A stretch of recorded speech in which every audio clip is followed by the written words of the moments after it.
advisory board members, and he's been giving us a lot of help, but more importantly, he's got some amazing business things he's going to talk with us about. So we're not started yet. This is just our warm-up time ahead of that, and just setting the stage. And I think, Wes, you and I are going to chat for maybe 10, 15 minutes, then you've got a presentation, and take as long as you want on that, and then we'll finish up with just some questions and chatting again. So. Sounds good. I'm looking forward to it, Wayne. By the way, I'm wearing this hat today because we're having record heat here. I don't know whether it's going up the mountains, up the Front Range your way, but it's 104 today, and the previous record was 96. So we're 8 degrees above. And I was working out on the ranch, and this hat keeps the sun. It cools me, so I got indoors and I said, my hair's all messed up. I'm just going to leave the hat on to see what the hair is. We don't want that. Right on, that's good. Well, we've been getting off and on thunder showers and stuff here the last several days, so it hasn't been as warm. But the 77 today with a severe thunderstorm watch. So it's humid. It's very humid. Do you get a monsoon season, let's say in July or August, where you get fairly common thunderstorms almost every day, or not? When I lived in northern Alberta, we used to, when it got really hot, you could count on a thunderstorm coming in that night. But for the most part, our rainy season is kind of restricted to June, with occasional sprinkles throughout the summer. But it's depending on the area where you live, it varies so much, right? Because we're such a big area. But mostly it's in June is when we get most of our rain, right? So our rainiest month is May, and followed up by June being our second. But we will also get what we call these sort of monsoon thunderstorms in July, late in July. Just not every day, but whenever it gets really hot and the storm builds up right on the mountains and then comes down to us. Well, we are right at the top of the hour, so I think I'll ask Mark to start recording, if you would, Mark. Yep. Be awesome. All right, so we are recording now. All right, hey everybody, got Wayne and Wes here, and we got Mark and Alib in the background helping us, and we are going to have some fun here today. I'm at our Loveland office, as you can tell with the cool background that I have, and a much better internet connectivity than I have in my ranch office. And I think Wes is probably in his home office, and he'll tell us about where he's from and where all of that in just a minute. And I actually see, I'm going to call somebody out. I see Ingrid's here. Ingrid, it's really great to have you on. I hope you're feeling well, and maybe ask some questions. And that's what I want to start with. Ask some questions, everybody. Type them in, or when Wes is done with the presentation that he's going to give, if you want to raise your hand, and we'll put you on unmuted, and you can ask your question live. But don't be shy. Ask questions. So we're going to spend about the first 10, 15 minutes here at the most just chatting, Wes and I, and then Wes is going to give us an amazing presentation about Business Impact Coaching, Inc., and his some things that he might be able to provide, his skills and services for some or all of you. So that would be great. So Wes, tell us about where you're at right now, and maybe a little bit of your life history, sort of. Absolutely. So I'm in my home office in Beaumont, Alberta, Canada, which is just south of Edmonton, the capital city of Alberta. And I've been here for a couple of years doing what I'm doing, and I can't say enough about the lifestyle of having a home office. I used to do some coaching from an office in one of the buildings in Calgary, and it was great to get out of the house and move down there. But with COVID, I didn't have to go anywhere, right? So especially with Zoom, party, business up top, barbecue down below, right? So my wife actually took a picture and shared it on the internet last week. I was in my golf shorts with a suit jacket on in a Zoom meeting, so she had a good laugh doing that, right? But with the presentation, if people have a question right in the middle of the presentation, I don't have a problem going through and answering questions as we go. Sometimes I find that's easier for people to learn And what I'm all about, Wayne, is helping people figure out what it is that they need to do to grow their business, right? I mean, my whole goal is to create world abundance through business education. And we need to be able to raise the tide so we can raise all the boats. And the exciting part about that is, in the e-community, and this is what gets me so excited, why I'm so involved with you, is when I look at my history of all my businesses, they've all had a thread of some environmental impact in there somewhere in a positive way. I was a certified crop advisor for about 4 or 5 years. I got out of that, got back into the oil patch, started a curbside recycling program because we were throwing out tons and tons of garbage. And I'm going, like, why are we doing this? Like, I had 6 kids. You can imagine what 6 kids and mom and dad can create in a garbage pile, right? So I said, well, why don't we figure out something to do? So we did. We created a recycling program, and we made it very easy for everyone to do. Took away all the sorting and stuff. All I had to do was get it in the blue bin, and we dealt with it, right? And from that, I started an oil and gas business that was all around environmental protection. So in fact, they had to start a new tab in the oil field guide or the phone book that said environmental protection, because there was never a business that when you say oil patch, you kind of don't say oil patch and environmental protection in the same sentence. It usually doesn't work that way, right? So kind of that's how we created it. In 2015, when the crash came in the oil prices, I had to get out of the oil and gas business. In fact, I was forced out, and I had to declare personal bankruptcy. And at the same time, we're starting a new business. We're in startup mode for a wastewater repurposing company that would take wastewater from the oil and gas industry and repurpose it so they could reuse it without having to impact our watersheds.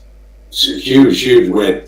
Unfortunately, the way the economy's been in Alberta and the way the investment has been in Alberta, that business is still sitting on the shelf over here in my office right there in the corner, waiting for some investment to put it back into use, right? I think there's some great things coming down. Technology is changing some stuff, but business is still business. We still have to be able to figure out how to make business work. But there's a really neat book out there called Conscious Capitalism. I don't know if you've read it, Wayne, but if you haven't, you probably should. That talks about doing business for the right reasons.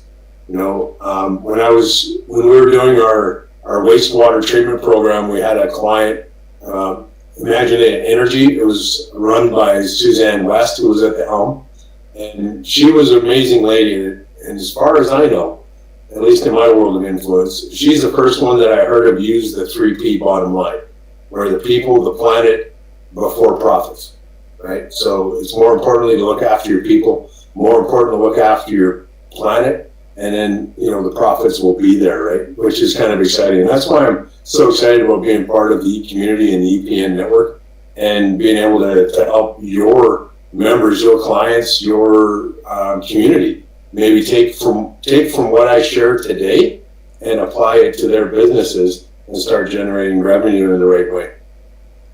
Awesome. Few questions that I ask most of our speakers. Give us a name of someone, let's say in your youth, that had a huge impact on you, pre-college age, let's say. Other than a parent. Other than a parent, I would say it would be my uncle. He's probably the one that taught me the biggest work ethic. I used to have to go. I spent actually quite a bit of time out at his ranch in eastern Alberta, chasing cows, branding, doing all that stuff. Up before the sun's up, go do the chores, and then you come back and you have breakfast, right? So you got to make sure the animals get fed first. He ran somewhere between 500 and 700 head of cattle, depending on the year and how things went. But I spent a lot of years up there working my butt off and doing things the hard way and learning how to do it smarter. and I did learn a good work ethic. That you don't quit. Even if you're tired, even if your butt's dragging and you're leaving your butt in the ground, you still have to keep going to get that stuff finished. Because you just don't know when it's going to rain. You don't know when it's going to, nature is going to turn against you. And when you're farming, when the sun's shining, you got to do the work, period. Awesome. What about today? Who would you say is really a good, important mentor to you today? That's a good question. I have so many.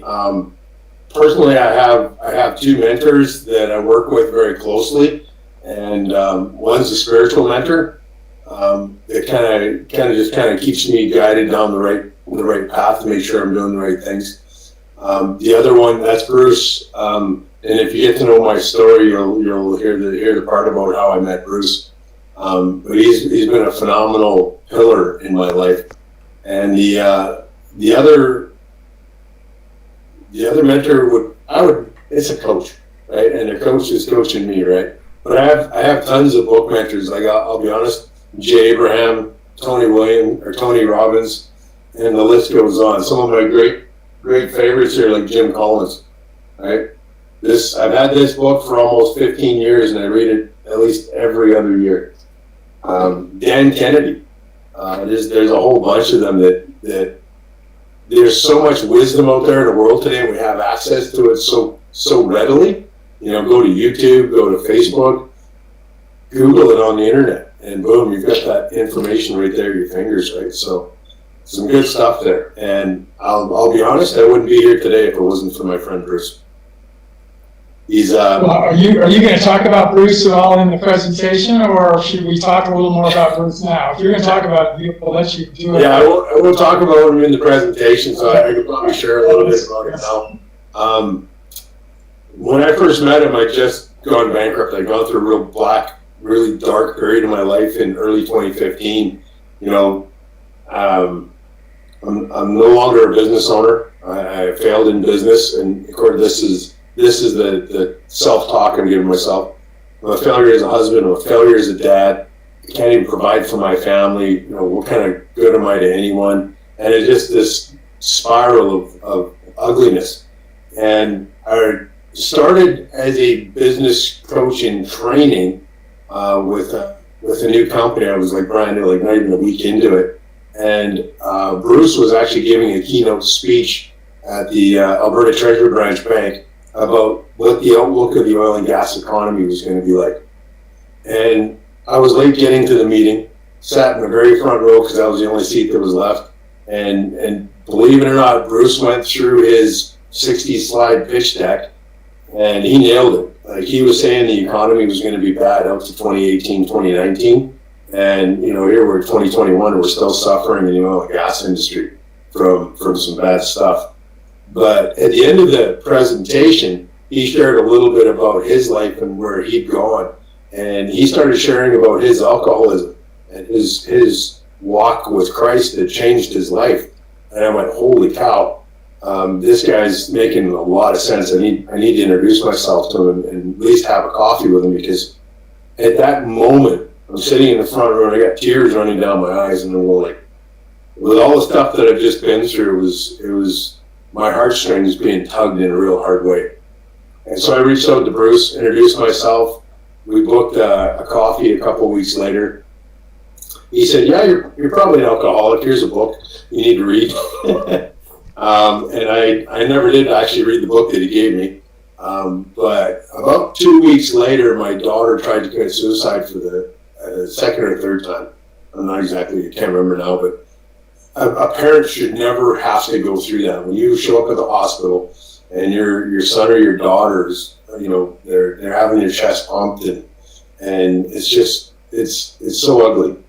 I phoned Bruce not knowing what to do, and I said, Bruce, what am I supposed to do?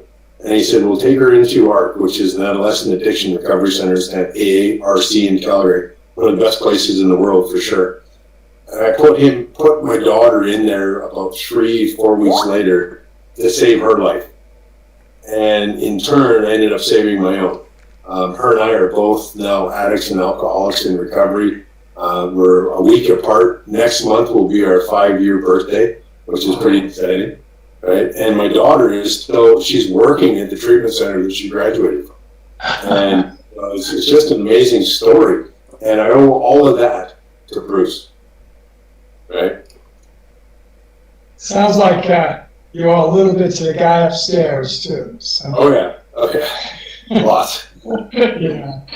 He's not done with me yet. No, he never will be done with us. That's cool. That's really great. I wish you didn't have to go through that, but we all have some struggles that we've got to go through. So, And it's a good thing you mentioned it. You wish I hadn't had to go through it. I'm glad I went through that, because I wouldn't be the man I am today if I hadn't gone through those challenges, right? And believe you me, Wayne, I love the guy who I am today. That's awesome. I love it. One last question, then we'll let you do your presentation, and then we'll take questions from the audience. Like Wes said, at any point, Mark will be looking for those, Wes, so you don't have to worry. I think Reeve's going to help you with the slides and everything, so everything's cool. We've already shown a couple books that you're reading. That's the question I usually ask, and that you would recommend. But this is one, and maybe you've already answered it. But so if it's not this, it's something different. That's, what's something that at the time when it happened in your life seemed so horrible, but as you look back on it now, it's the best thing that could have happened. And maybe it's what you just described. If it is, but if there's something else, let's hear that also. Yeah, absolutely. There's a lot of things that I'm a little hard-headed. God's had to use a 4x4 upside my head a couple of times. And, back in 2007, we were a year and a half or so into my oil and gas business. We just signed a really amazing deal that we were going to make like 50 grand a month, or 50 grand a day, pardon me. Be rolling in the dough. So we went to celebrate our new inked agreement at the Ranchman's, which is a local watering hole in Calgary that's well known for its whoop up good time. And end of the night, I kind of don't remember much, and it got ugly. And it's not something I like to share, but it's part of who I am. Like in the oil and gas industry, a lot of deals are made in shady circumstances. That doesn't happen today, but back in the day, that's the way they used to do it. And Calgary, right around that oil and gas industry, is a very large prostitute industry, right? So as I got really drunk that night and blacked out and didn't know what I was doing, I ended up in a hotel room with a bunch of these ladies, and they weren't there to help me. They were there to take my wallet, steal my laptop, and all that other stuff. And so when I kind of sobered up enough that I started seeing what was going on, I phoned the police, said, hey guys, I want to report a theft. These girls stole my stuff. And so the two police officers came down, and I'm still really, really drunk. Like this is like about 3 or 4 o'clock, 5 o'clock in the morning. No clue what I'm doing. And this is one of those defining moments in my life where God used the biggest 2x4 or 4x4 upside my head. The police officers, and I could still see they were smirking. They kind of had a little smirk on their face, and they said, well, Mr. Kowalchuk, we can take you downtown and you can fill out your report for your stolen goods, and then we'll take you across the hall and book you for solicitation. And I go, book me for what? And he goes, being in a hotel room with hookers is illegal, right? And I go, okay.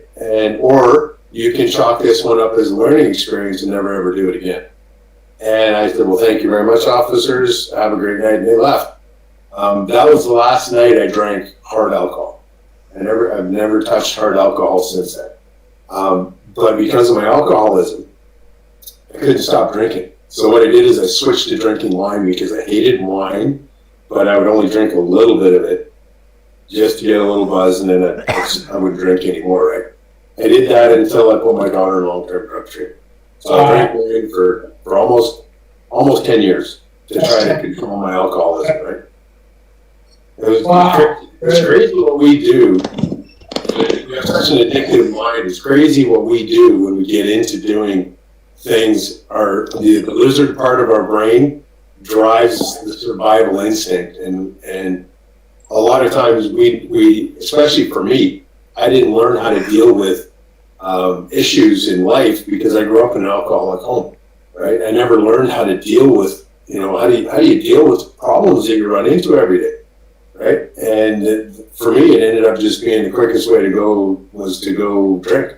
And so by 17 years old, I was a full-fledged alcoholic.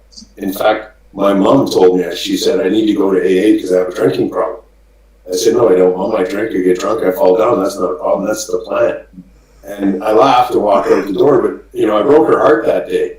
And the good news is, some 40 years later, I've made those reparations and I've made those amends to my mom.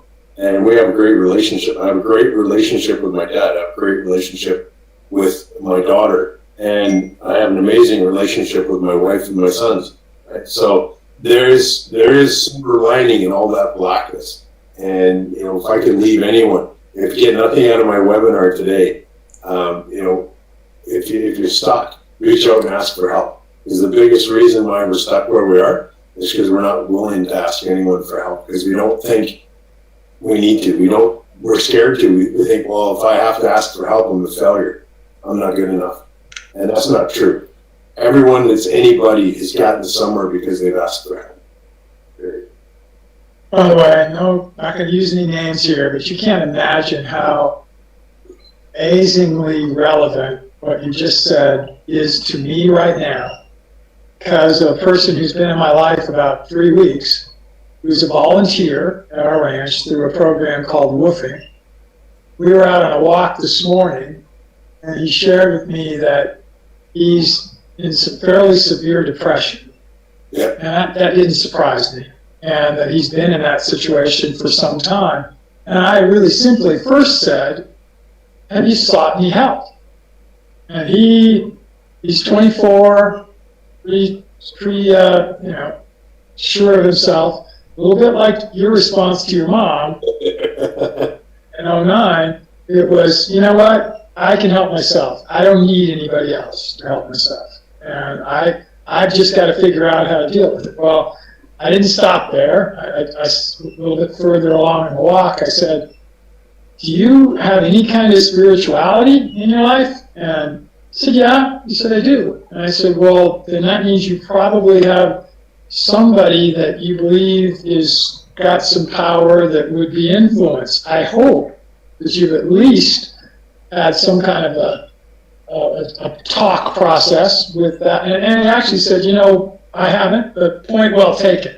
He at least sort of admitted to that. Well, then, now fast forward to only about an hour ago. So I was late for a session with Mark, who's helping here today and helps all the time, to do a pre-webinar because I was having another conversation with this fellow. And he admitted to me that he really needed to think about the help side of things, but that, we'll talk about it more. But anyway, he has become a neat member. I don't think he's on here live right now, but he will absolutely watch this as a replay. So, and he'll understand that maybe this is pointed, but again, no names here. So, anyway. If he needs to, tell him to feel free to reach out to me. I'll have a conversation with him. Because I know what he wants to. I might do that too. Yeah. Well, I'm going to turn this over to Wes, and if he's doing his own slides or if Reeve's helping him, I'm going to let them do it. I'm actually going to mute my camera so that I'm not distracting here. I'll be obviously watching the slides and listening. And Wes, take it on, and when you're done, I'll come back on and we'll have some questions. It looks like we actually do have one question, and it's from our friend Ingrid. And she just says, well, thank you, Ingrid. At least I hope that means you are a little bit doing well. But anyway, so all yours, Wes. Go for it. Thanks so much, Wayne. Thanks so much. All right, everyone. Welcome to Opportunity is Knocking. Are you ready? The reason why I named this presentation Opportunity Knocking is simply because a lot of times in our world, we're not even listening to the opportunity that knocks at the door. One of my book mentors is Dwayne "The Rock" Johnson, and he talks about, don't wait for opportunity to knock, go kick the door in and introduce yourself. And so kind of one of the things that I wanted to really kind of point out is in this world that we're living in right now, opportunities out there for everyone. It's just, are you listening? Are you ready for it? right? So what I want to talk about really quickly, though, is who this webinar is not for, right? If you're looking to get rich quick, this is not it. This is not going to be it for you. You might want to go check out some Bitcoin or some Ethereum stuff. If that's going to get you rich, that might even be a better deal than this. What we talk about here is hard work. It's not getting rich quick. If you want looking for someone to do this for you, you're not going to want to do this, because I'm not going to do it for you. So does this sound like you? I want to ask you these questions. Do you have some months where cash just pours into your business, but you can't seem to maintain it? Do you start every month wondering where your clients or your sales are going to come from? Do you secretly think that your work, or do you know that your work is worth more than what you're charging, but you're scared that if you raise your prices, no one's going to buy? Do you see other people in business making the kind of money that you want to make, and you just have no idea how they're doing it, right? Are you working way too hard in your business? Too many hours, burning yourself out, right? Working hard. I get that. I've been there. Do you feel like technology or online marketing is the enemy or a threat to your business instead of an asset? I have some good news. If you can relate to all of those questions, you're in the right place, at the right time, with the right people. And I want to thank Wayne for allowing me to come in and do this for you guys. I do want to create world abundance, and I do want to be able to have an impact in the environment in some way, shape, or form. So if I can help you guys in any way, that's what I'm all about. You guys already know a little bit about my story.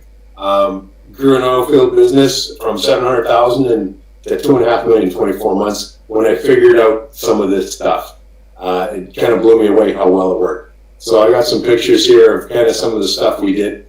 I called it an environmental protection company. We laid down a environmental liner that would protect the environment from any spills, from any kind of operations, whether it was a drilling rig, a tank farm, or in this case, a big pond. So that's kind of the stuff we did. I started business impact coaching just over 2 years ago in my own firm. So I've been in the coaching world for about 5 years now. Recently wrote a book called Cash Flow Creation, which kind of documents 8 strategies in business that you need to be able to apply to your business. And if you do so, you can generate a substantial amount of money. I'm going to share with you 3 of these strategies today. I'm a contributing author as well to the Six Figured Coach magazine. So I do put a couple articles into the Coach magazine every once in a while, which is really exciting. I'm actually working on another one right now. But first and foremost, I want to acknowledge you for being here. Because you're here today on this webinar, you are part of the 10% that are above average in business, right? And the reason why I say that is there's only a certain group of people that are willing to move things ahead. You probably know about the 3 kinds of people out there. There's the movers and shakers. They're the ones out there trying to figure out how to get things going, to make it move, to pivot. What do I have to do to grow a profit? The second kind of people are the ones that watch what happens. They'll stand back, cross their arms, and go, well, we'll just wait and see. And then the third kind of business owner people out there are the ones that are standing on the street corner going, what happened? Where to go? Who did what? And so they don't know. And the reason why I want to acknowledge you guys for being here right now is because you guys are in the movers and shakers category. You're the guys that are wanting to change your business. And because you're here, it tells me 2 things about you. 1 is you want more out of your business, and 2, you're willing to learn. And I'm excited for that, so I want to acknowledge you. But I also want to challenge you, because the information I'm going to share with you today is great information. You can make a ton of money with it, but if you don't actually go out and take action, nothing will happen, nothing will change. Right? So I want to challenge you. The stuff I'm going to share with you, take lots of notes, write it down, and then take action. Put it into action, right? I usually do a workbook like this, but if you guys have a notebook, grab a trusty notebook, grab your favorite writing stick, and take some notes, because I'm going to share with you some stuff. If you apply it today in your business, tomorrow you can actually start making the phone ring and make money. All right? We talked a little bit about creating world abundance. I'm super excited about helping Wayne and the EAT community make an impact. I want to create world abundance so that we can raise the tide for everyone. And I want to paint a picture for you guys. I want you to think about who gives back in your community. It's the business owners, right? The business owners, especially the small business owners, they're the ones that are sponsoring the sports teams. They're the ones sponsoring the community halls. They're the ones doing and giving back because they have the capacity to do so, right? Think about what would happen over the next 24 months if all the business owners that you knew were able to 10x their businesses over the next 24 months. And the reason why I ask that is think about a fundraising event. I got this seed was planted by Grant Cardone into my mind almost a year ago, where this creating world abundance came from. And he was at a fundraising event. There's like 200 business owners in the room. And he said you could just look around the room and you could see they were tapped out. They were tapped out financially, tapped out spiritually, tapped out emotionally. They had nothing left to give. And they fell $1 million short of their fundraising event. And he said there was only one guy in that room, that could write that $1 million check and make a difference, right? And the reason why this hit me so profoundly is the story I just told you about my daughter in ARC, and I put her into that treatment center to save her life and ultimately save my own. They have the same fundraising scenario that goes on. They're not funded by the government, they're privately funded, and every year they have a gala of miracles, and it's actually happening this week, believe it or not, and they have about 250 seats in the room, and they are struggling to get people to help fund that facility. Especially with COVID, they were way, way short.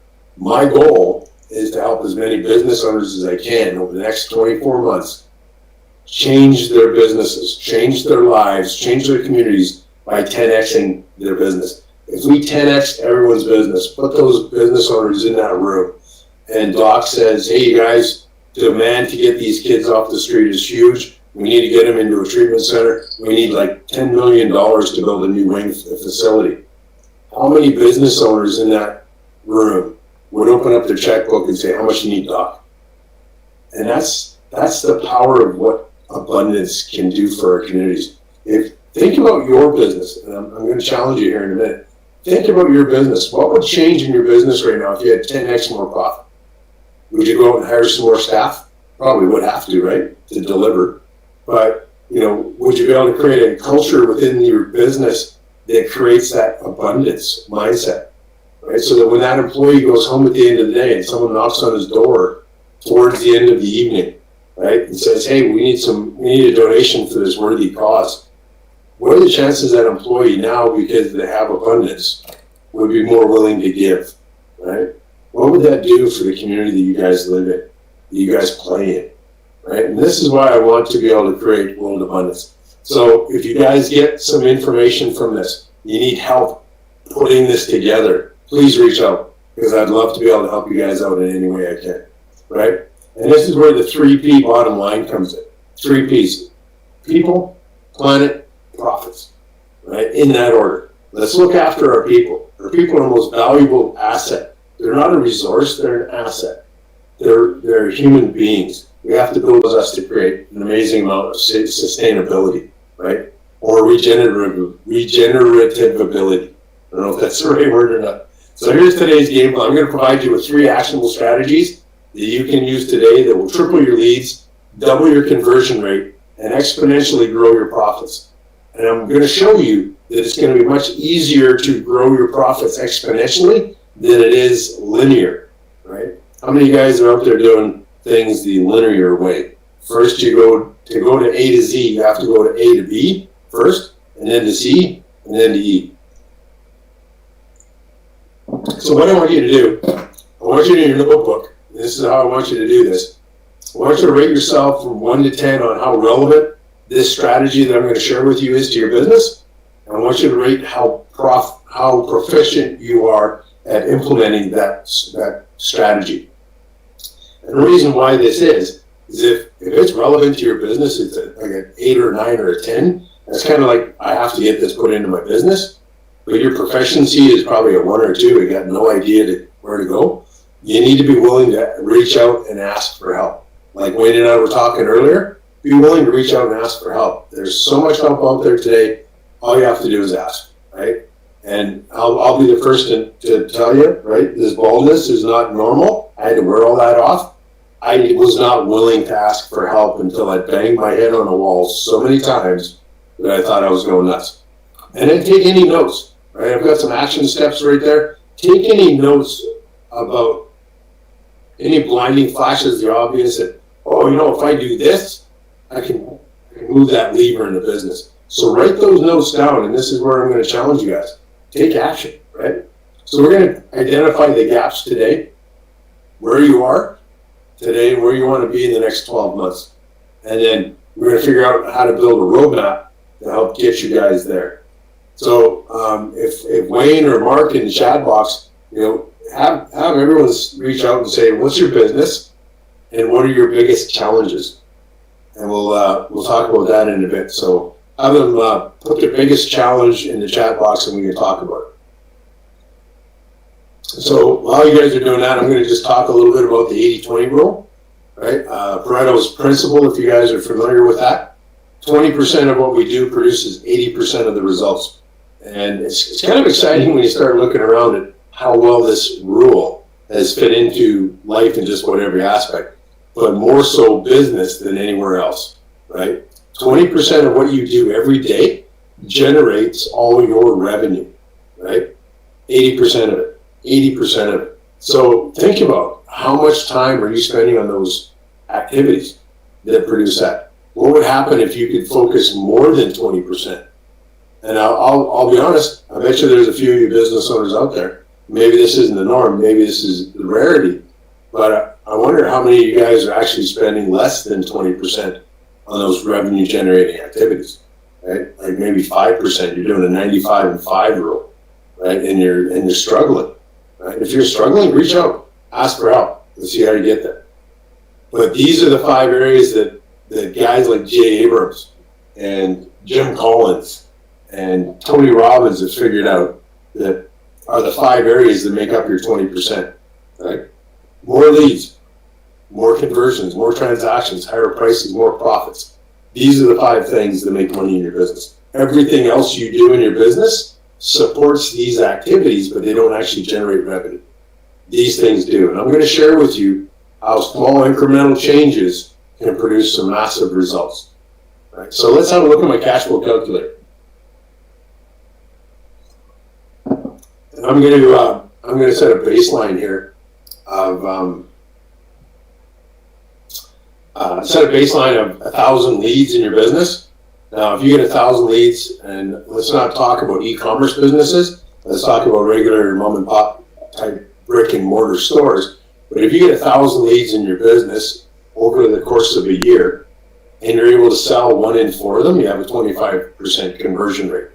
That equals you have 250 customers. If you get them to come back and buy from your store, they buy a widget, a gadget, or a gadget from your store 10 times, and they pay $100 for that gadget, you just made $250,000. And if you do a 25% gross profit margin, which isn't good, but it's, you know, it's average, 25% gross profit margin, you get to put about $62,000 in your pocket, right? Which isn't great, but it's not bad. Well, what I want to share with you though is if you take and you tweak what you're doing, because we start to track and measure what you're doing in your business, and we identify that, you know, hey, what you're doing for lead generation maybe isn't working as well. And I want you guys to think about this. For every thing that you're doing, every activity you're doing in generating leads for your business, right? Whether it's networking, which is one spoke, whether it's cold calling, which is another spoke, or referrals, which is another spoke, right? Or doing farm fairs, that's another spoke. Anything that you guys are doing that actually generates leads for your business or potential customers, think of those as spokes on a wagon wheel, right? And, you know, I've been doing this for a bunch of years, and since January, I think, I have not spoke to any business owner that has had more than 4 spokes on their wagon wheel except for one. And they're very successful, those guys, by the way. So think about what you're doing and how many spokes you have on your wagon wheel. And this is where we come back to tweaking what you're currently doing. So if we were able to tweak how you're generating leads and we brought in 10% more leads for your business over the course of a year, right? That's only 100 more leads. That's a little over 9 a month, I think. And we're able to, through maybe tweaking how you convert them from a lead to a sale, maybe implement a sales process or document your sales process so it's consistently used. Increase it by 25%, probably 10%. It's only 2.5% added to that 25. It gives you 303 customers, right? Let's do the same for transactions. Get them to come back by one more time, right? And because you're offering great value, we can increase your prices, right? We talk about customer ladder, value ladder. I look at customers, the first time they buy from you, they're a trier. They come back a second time, they're a buyer. Third time, they become a customer. Fourth time, they become a client. And, fifth time and beyond, of course, they become raving fans. So if you have a raving fan, they're not going to complain about the higher prices you're charging. Long as they know there's value, there's key there. They have to know there's value. But look at what we just did. Just in tweaking each one of these 4 areas, we added $116,000 in revenue to your business. Do the same thing for your profit margin, and now you just added $40,000 to your pocket. Right? What would change for you and your family? What would be different in your business? Right? These are some of the things that I want you to think about, because what I'm going to share with you here is nothing short of phenomenal in the return on your investment of your efforts that you can get through growing your business exponentially instead of in a linear fashion. Well, let's look what happens if we do a 50% increase, right? And I'm going to show you a case study, actually 2 case studies, where 50% is really child's play in the lead and the conversion area, right? Well, let's say we help implement 4 or 5 and 6 spokes onto your wagon wheel. You're now bringing in an extra 500 leads a year. We can do the same thing for your conversion process. We document and implement a sales system. Maybe even look at hiring a sales team to start bringing in leads to your business. You've just doubled the number of customers that you have in your business, right? From 250 to 563. Let's do the same thing for the transactions. Now we have a group of raving fans. They're going out and they're bringing all the customers to you, right? Because you're providing insane amounts of value, like incredible value, you just made $1.2 million. And I want you to take note of this.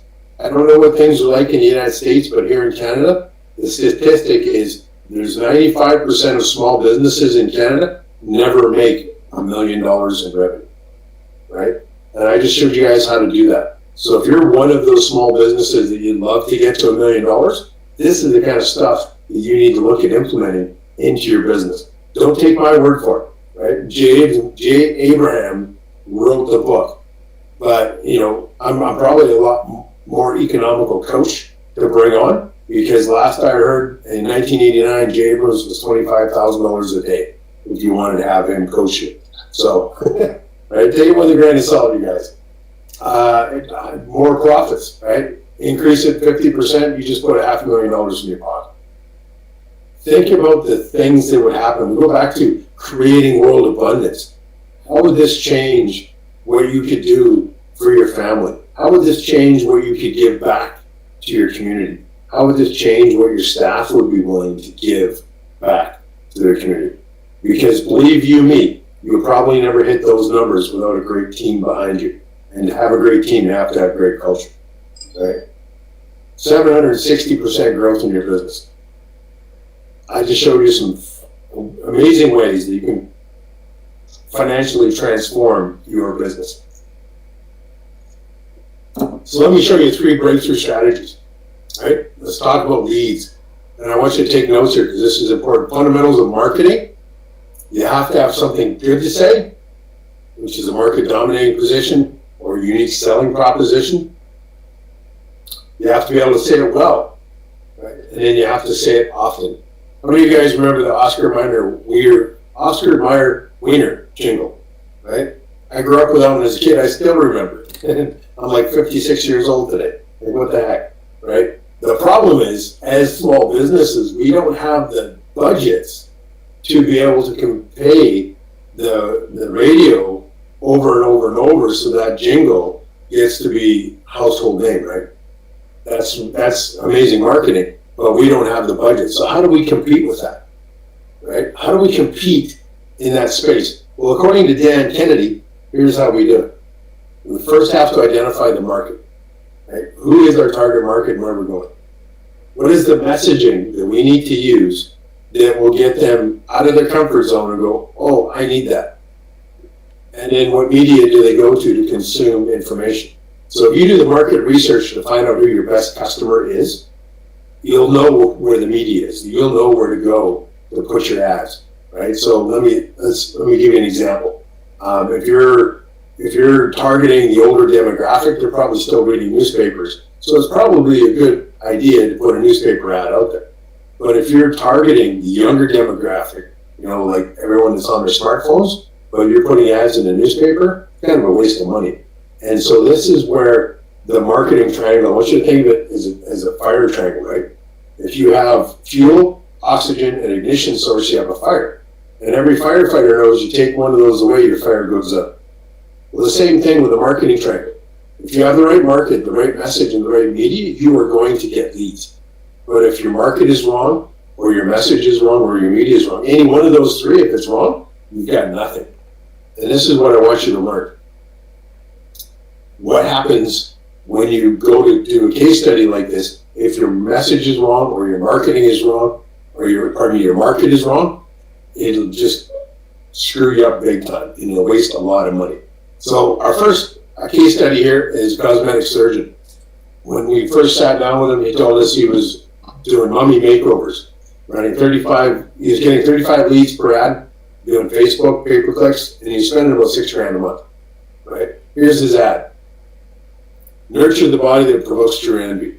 Now I want to ask you guys, does that resonate with any mummy makeover? Do you see a mummy in there anywhere? No. Neither did his best audience, right? The conversation that was taking place at the head of the prospect wasn't there, right? So let's apply the market, the message, and the media. The market. We were targeting women 30 to 45 that had 2 or more kids. Here's the message. You want the body you had before kids.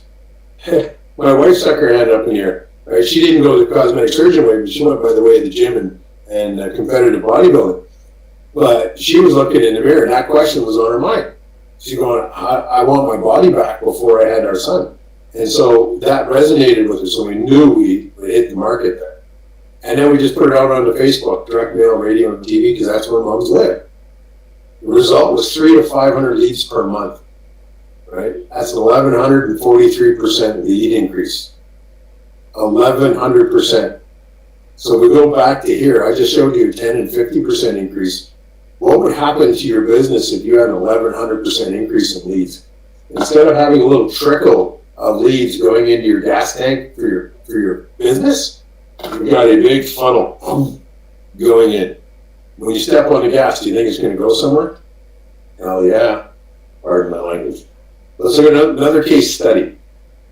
Specializing in fibromyalgia diagnosis. For those of you that don't know fibromyalgia, it's like MS, only way more painful. They were getting 3 leads a month, running newspaper flyers. Cost them $2,000, right? Here's the ad. I don't know about you guys, but if I had seen this ad in newspaper, there'd been nothing in the world that would make me want to call them. When I walked through the door, I didn't care if I lived or died. Is that a compelling offer? Oh, that's a scary headline. Scary headline. So again, let's apply the market, the message, and the media. 18 to 85 women, 18 to 85, massive pain. If you're misdiagnosed, you're suffering for no reason, providing a free report and a short video. Cable TV, pay-per-clicks, direct mail, generated 137 leads in 4 days. They actually had to shut off their campaign because they couldn't handle any more leads. Right? 4 days, 137 leads.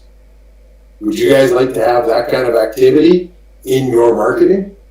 Then you need to learn how to market to your best prospects, right? And marketing and sales You have to have a marketing business, and then you have a delivery business. So it doesn't matter whether you're a farmer or whether you're an oil and gas company. You have a marketing business and a delivery business so that you can get your name out there so that you can tell people the biggest problem you solve and why you're the best one to solve it for them. But that's a 4,500% lead increase in 4 days. What do you think that did to that chiropractor's business? Blew it out of the water. Just blew it out of the water, right? And that's why they had to turn it off, because they could only handle so much growth. But what's exciting about that is because we've already set that up for him. When he gets dealt with that group, he just turns the tap back on, and then he swamps his leads again, and then shuts the tap off, right? So in your notes, I want you to write this down. The secret to generating more leads is identifying your market, figuring out what your message is, and what media it needs to go to, right? And then rate your relevance. How relevant is this strategy to your business? And how proficient are you at putting it together, right? And this is why coaching is such a growing industry. Is there's more and more businesses being started every day, but the stuff that people are learning in institutions aren't necessarily the right stuff, because the guys that are teaching it and the ladies that are teaching it don't have experience in running businesses, so they're just teaching the theory, right? When it comes to a guy like me in the coaching world, right, I've got the experience. I'm on business number 8. I failed lots. I've made lots, and I can certainly help you do the same. Get lots, right? So let's talk about more conversions. And just on a side note, not that I was going to bash institutions, because I think institutions are desperately needed, but only for certain things. I think our educational system is seriously flawed, but we'll come to that discussion at another time, right? So in your notes, right, here's what I want you to talk about. We're going to talk about downselling. If you're going to go to all the effort to get a lead and then try and close someone in a sale, and you're selling them a single product, and they're going, yeah, that's not for me, they're going to turn around and walk out. So what you need to do is come up with some alternative products that you can sell at a lesser price to get them in the door, for 2 reasons. The biggest one, of course, is you actually capture some of your advertising costs and your marketing costs. But the second reason is you now get them in your system so that you can actually help them learn why they need to do business with you, get to know you better, and then grow that revenue, right? Instead of buying 10 times a year, they can come back and buy 15 times. So it allows them to grow in their trust and in your service, right? So drip campaigns are very powerful for doing this. This is what we call nurturing your clients, right? Nurturing them. Because, as most of you know, most people who buy today, they're only 1% of the prospects, right? They're the now buyers. But there's lots that are going to buy in the next 30, 60, 90. So if you continue to nurture them, they will buy at some point in the future, right? So the secret to converting more leads into a buyer is to offer something that is so compelling that they can't say no to it, right? So let's just look at the offer that's being made right here on these pages. So in these examples I've got for you, the names have been changed to protect the innocent, but what's the offer that Gary has on his website? Call me now so I can sell you my stuff, right? Is that what your guys' offer is? I hope not. I hope it's better than that.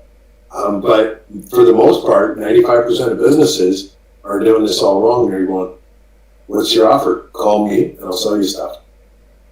Same thing with the chiropractor here. Call us and we'll book you an appointment, right? The problem with that is it eliminates 99% of the potential buyers, right? We have 69% of the buyers that are trying to decide why I should buy. And then once they figure that out, they're in the 9% that are going, well, why shouldn't I? Right? They're trying to decide why they shouldn't buy what they're looking for. And then when you get to the 1%, they're just going, who do I buy it from? But here's the trick. If you're providing them the information, you're educating those buyers that are the 69% and the 9%, the ones that aren't ready to buy today. If you provide them information along their buyer's journey so that they get to that 1% with certainty, knowing that they need to buy this, where do you think they're going to buy it from? Are they going to buy from you because they've now built trust with them because you've fed them all this information about making the right choice? Right? Absolutely, they're going to buy from you. And that's the advantage to using a drip campaign to nurture them, right? Opposed to tactical marketing, which is just buy it now, right? Big discounts, 20% off, 30% off, blah, blah, blah, right? And we'll cover that in a bit. So let's go back to the case study. The cosmetic surgeon, remember his ad? Nurturing the body that provokes true envy? Yeah, 35 leads per month. He didn't sell a single one of them. What was his offer? Call me so I can sell you something, right?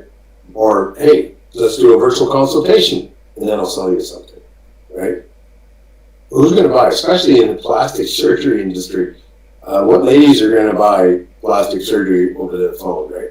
Not very many. So what we did is we changed the website to a squeeze page, to a landing page, and we put that headline in there. I want the body that I had before kids. That interrupts their thinking going, holy cow, right? That interrupted my wife's thinking, right? A little bit of an engagement headline there, time to get rid of the problem areas, some education. And here's the most important part, the irresistible offer. Now this irresistible offer, what are you getting for this? There's psychology to this, you guys. You got to get this. This free report, you have to give up your name and your email address to get this free report. Well, what's so unique about it is it doesn't trigger the fight or flight reflex in our lizard brain. That part of our brain is 2 million years old. That fight or flight reflex is, oh my God, there's a tiger. Do I attack or do I run? And, so the same thing though today, we don't have tigers we have to worry about, right? But if you're going to be sold something and you're not ready to buy, you're not in a place to buy, what are you going to do? You're going to fight or run. And it's easy. We see ya, done, right? Well, what this free report does is this imaginary line right here. And what that free report does is it doesn't trigger the fight or flight reflex. What it does is get this little tiny yes up to the line going, yeah, okay, I'll trade my name and information for that because I'm not going to be sold. Nobody's going to call me trying to sell me. And if I don't like it, I just opt out. Done, right? Pretty simple. But it's a psychological thing, right? So what's so unique about this process here, and here's the free report, what are the risks? What are the benefits? Will it look natural? Blah, blah, blah. Here's the results, and this will blow you guys' mind. Previous conversion rate was 0. 67 out of every 100 ladies that landed on that page opted in for the free report versus the 35 leads that on the other business webpage, right? And he converted 8% of them. And this is the really exciting part. What do you think 8% patients are? Let's look at the numbers. 268 new leads, 32 new patients. Just made $600,000 in monthly revenue. All we did was tweak one ad and it produced 7.2 million annual revenue. And that does not include, you guys, this is important, doesn't include all the nurtured prospects from this first month that will be probably sold the month after, right? The ones that are going to buy in the next 30, 60, 90 days. That's the power of having the right offer with a drip sequence or nurturing campaign. So let's go look at the case study for the chiropractor, right? Same offer, call us so we can book an appointment, right? And we changed the website again to a landing page, chronic pain eliminated forever, a short video, another opt-in. Here's a free report, secret total complete fibromyalgia relief, right? The results, the ad 137 leads in 4 days. The report converted 37 patients at $2,500. That was total revenue of $92,000 in 4 days. What do you think the rest of the month looked like for that chiropractor? So when you think about your business and how you can apply these strategies to your buyer's business, how you can apply a drip campaign or a nurturing sequence to the buyer's journey to get your prospects the information they need so they can make a better choice, right? Think about what it could do for you and your business, how you can financially transform your business just by tweaking some things. Now, the strategies I just shared with you, they do not cost a lot to implement. They just take some effort, right? So write this in your notes, you guys. The secret to converting leads, create a compelling offer. Right on. Then rate the relevance of this strategy to your business and estimate and what your proficiency to execute it is. Create a compelling offer. Think about your business and what you could make it, what you could create an offer for, right? My oil and gas business, how I got it from $700,000 to $2.5 million is we created a report called the 3 biggest mistakes oil and gas producers make when it comes to environmental protection. And it wasn't pretty, trust me, it was an ugly report, but it worked, right? It worked. So let's talk about the third strategy, higher prices, and then we'll jump into questions. I take it nobody's got any questions yet, so let's just keep moving on. The key to increasing pricing is value, right? You guys ever heard the term? In the absence of value, price is everything? Yeah, that's exactly what it is.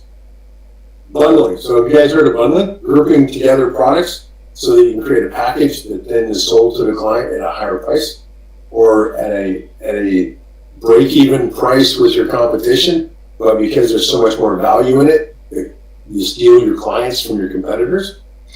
When you do this, though, you completely eliminate price competition. So let's look at sunroofs. Most of you guys probably seen them in value packs. Most sunroom companies offer a substantial discount in their value packs, simply because we're looking at $35,000 to $45,000 for a sunroom. Okay, so they offer like $2,000 off. Yay! But we had a client who went a little bit further, and he negotiated a deal. So he wanted to create a much more compelling offer. He wanted to come out with something fully furnished for the client. Right? Sunroom with sofa, love seat, chairs, end tables, all the fixings, all the trimmings. And how he was able to do this is he made a deal with a furniture supplier to purchase a number of those every year. In exchange, he did the wholesale price of $1,600. Which one's more value? Or perceived as more value, right? It's the $1,600, right? Hands down every time. Because in our thoughts, when we're looking at value, when we're looking at pricing, when we're looking at anything in our world, it's our perception is our truth, right? So if you see perceived value, you're probably going to pay more money. But you're willingly doing that simply because you know you're going to get the value, right? So the secret to higher prices is to implement a bundling strategy, right? So rate yourself on the relevance of this strategy to your business and the estimated proficiency to execute it successfully. And if you guys are good with that, I'm going to jump into your secret bonus I've got for you today. And it's the number one thing that business owners don't want you to know, successful business owners, but it's the number one thing that kills businesses. The closely guarded secret is stop discounting. Stop it. Every time you discount, you lose tons and tons of money, right? When you discount your price, you lose the full value of every dollar. And I can go into all the details, but at the end of the day, you want to be able to innovate your business so you can offer more value than your competition. And that means that even if you have to increase your prices to offer that innovation, you're still going to make more money, right? So I'm just going to jump over the math here and get right to stop discounting in your notes. We'll talk again a little bit about the incremental gains. We talked about more leads, more conversions, higher prices. Can you guys see where you do a couple little tweaks in your business, how you can start to exponentially look at growing your profits? Yeah. So let me show you my offer. Here's my offer. This is the irresistible offer. I call it the show me the money session, right? If you guys are all fans of Jerry Maguire. If your business does $250,000 or more in gross sales every year, and you'd like to grow your revenues while getting rid of complexity and stress, our company can help. We've got a program that's very unique in these ways. We literally guarantee you that you will 2x your fee in the first 90 days. My personal goal is for every client that we work with is to 10x our fee. That's our personal goal. No fine print. You don't like it, you get your money back. All that good stuff, right? But we do this by eliminating clutter and distraction. We find the simple ways that you can increase your revenue immediately. And then we help you systematize it. And then that way you can start to create predictable, sustainable growth. The proven process we use can find 30 to 50 or $100,000 or more in hidden revenue with this amazing proprietary software tool. This tool allows us to dig into some really cool things in your business when you do it in 60 minutes, right? Here's a look at what the tool is. We can actually dig in 2 different sessions. We've got what we call a Jumpstart 10 and a Jumpstart 40. The 10 goes through 10 different areas of financial impact. The 40 is a deep dive. It takes almost 2 days to do it. And it's a little bit pricey because it's so in depth, but we'll dig into 40 different areas in your business where you can create financial breakthroughs that will leverage your business like crazy, right? So we'll dig into 12 functional areas of potential breakthroughs. And then I'm going to give you a roadmap and a report. Now, if you follow these things and do this, you will make your business grow, right? And we can even provide you a Gantt chart. So this is kind of some of what the software can do. Provides all of these really, takes all the guesswork out of what do I need to do next? And, what do I have to do that's important today? And this roadmap lays it out that if you focus on these things, the 20% or 20%, it'll work. And it will work in a really big way.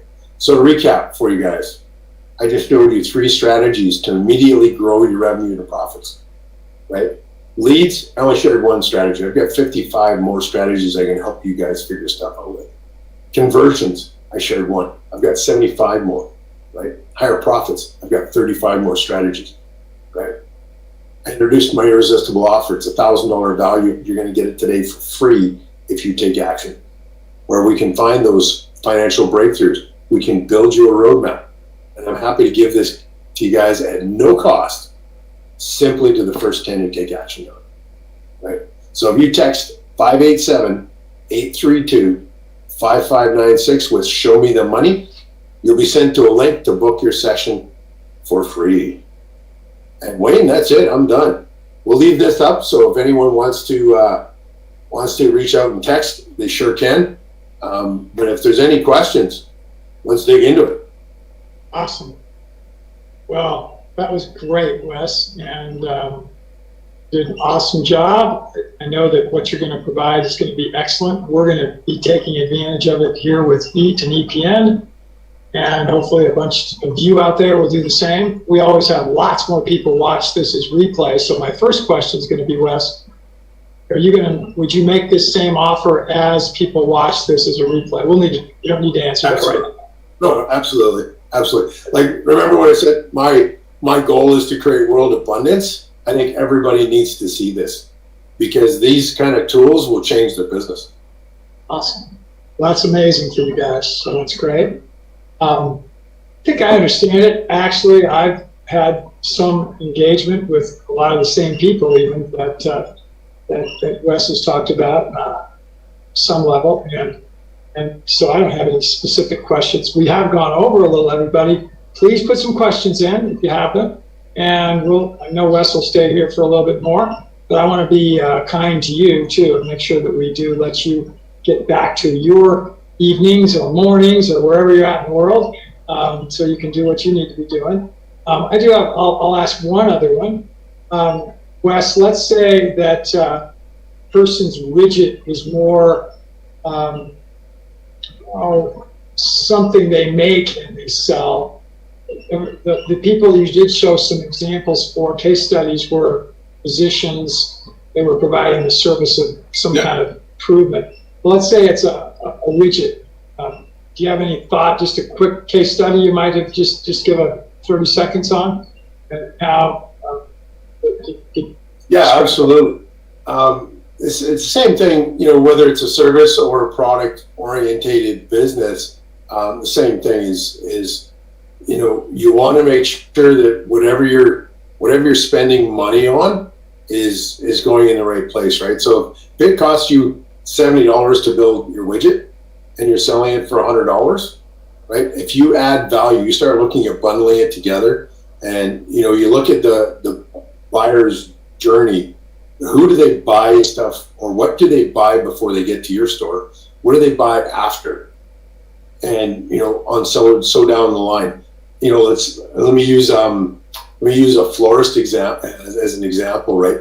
Think about weddings, right? So when the bride shows up at the florist to buy the flowers, what else could the florist look at bundling together in a joint venture program or a strategic alliance that says, hey, Miss new bride to be, you got to go over here to get your catering done. You got to go over here to get your not the flowers, but the invitations done, right? So there's tons of opportunities now. If you're in the manufacturing world, you just got to think about what does my client buy before they get to me, and what do they buy after they leave my store, right? And then look at, okay, what do we do to bring that together? Can I create a new widget that will meet that need? So now I'm in competition with that other store, right? And because I'm manufacturing, I can bundle those two together. I can actually sell the two together cheaper than the guy can buy it from my store and go buy it from his store, and I actually make more profit from it, right? Awesome. Got one from the audience. I think we'll end with this one. And again, Wes, put on it's on your last slide. It's up there, everybody, on how to get a hold of Wes. The text there. That's the best way that you should to get a hold of him. Here's the question: were the free reports in a standard text, or were they personalized for the contact for whatever they provided that particular contact? Yeah. So good question. Good question. My report was targeted, and all my clients' reports are targeted to the demographic of their best customer, right? So one report goes up. But here's a catch that might be a little different. If they have 5 or 6 or 10 different products or service offerings, like in the case of an HVAC or a plumber, they got service calls, they got tub installs, they got basement renos, or whatever that different offering is. You could provide a irresistible offer for each one of those, and because the demographic of who's going to be buying that is slightly different, you can target it directly to those that are buying it, right? So let's say you're a fruit farmer, right? And you got oranges, apples, and pears, right? You can have an offer for your oranges, and you can have an offer for your pears, and you can have an offer for your apples, and they could be targeting totally different people based on your market research, right? Yep, makes sense, totally. Well, everybody, you guys have been great. Wes, that was outstanding. I know we'll be talking again soon anyway, but please, everybody, take advantage of this offer, and even probably just write text to Wes with whatever specific questions you might have also. And Wes, is there a website up or anything that Mark's got on here that he could show? Or absolutely, there's business-impact.ca. Business-impact. Put that in the chat, Mark. Business-impact.ca. And I think that's going to be it. We've gone a little bit over here tonight, but it was well worth it. Thanks, everybody. We've got another speaker on Wednesday. So please, Dylan will be with us and talking about his business and what he does in basically the information space, actually related to green commerce. So it's not really marketing type of circumstance, but how he communicates. So we're excited about that. Thanks again, Wes. And Mark, why don't you take us out?